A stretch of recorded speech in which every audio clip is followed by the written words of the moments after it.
Mark Twain, Samuel Clemens, wrote loads of letters to many, some romantic, some angry, and some in between.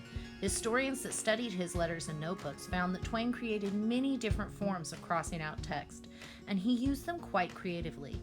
It was not unusual for Twain to insult his correspondent and then cross it out very lightly so that the reader would not only see the insult, but look a little more closely at it. A particular letter he wrote in anger once said, "As to the past, there is one good thing about it, and that is that it is the past, and we don't have to see it again. Each day that is added to the past is but an old boot added to a pile of rubbish." The letters of Queen Victoria represent such a wide range of relationships. She wrote to heads of states, the king, who to her at the time was "my dear uncle," her own children, also often ruling royalty, and love letters to her husband, Prince Albert. The Queen's letters to her married children and grandchildren often included scolding, a reminder that she was always keeping an eye on their behavior.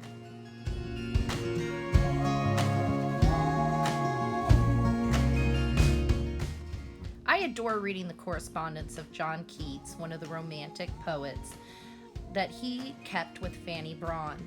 Keats and Brawne were engaged, but as a poet, he never was financially stable enough to marry her. She was his greatest muse and inspired many of his poems. The movie Bright Star, starring Ben Whishaw and Abbie Cornish, tells their love story. It's available on many streaming channels. Here is a bit of a letter from John Keats to Fanny Brawne. "My dearest lady, I am glad I had not an opportunity of sending off a letter which I wrote for you Tuesday night.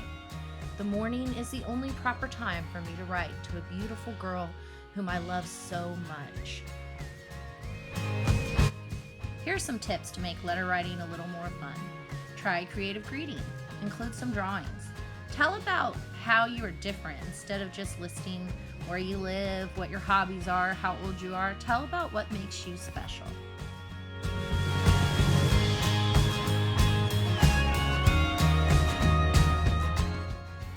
Ask your readers some questions so they'll have something to write back to you about.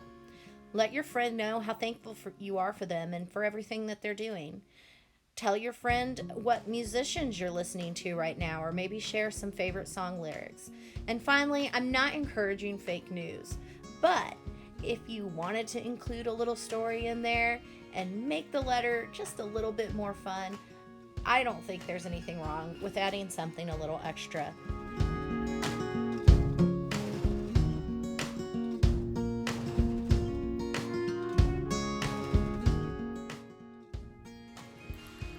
Alright, so I've been asked to talk about writing letters, and I haven't written a personal letter in a really long time, but I do remember writing letters as a kid.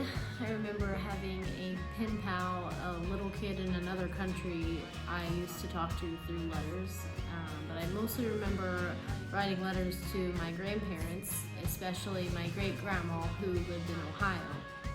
And I remember my grandma really loving those letters, and those were really important to her.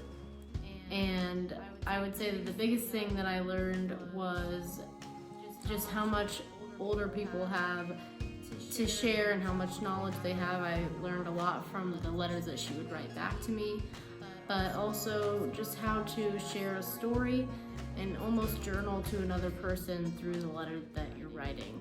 It was a really beneficial experience for me, and I know that my grandma really loved it as well. Something to consider is that we're going through a really unusual time in history right now.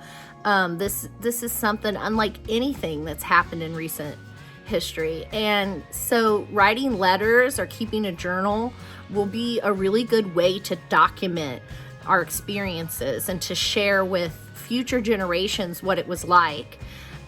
So I really encourage you to write a letter or to start a journal right now. I'm gonna be putting up some information about creative writing.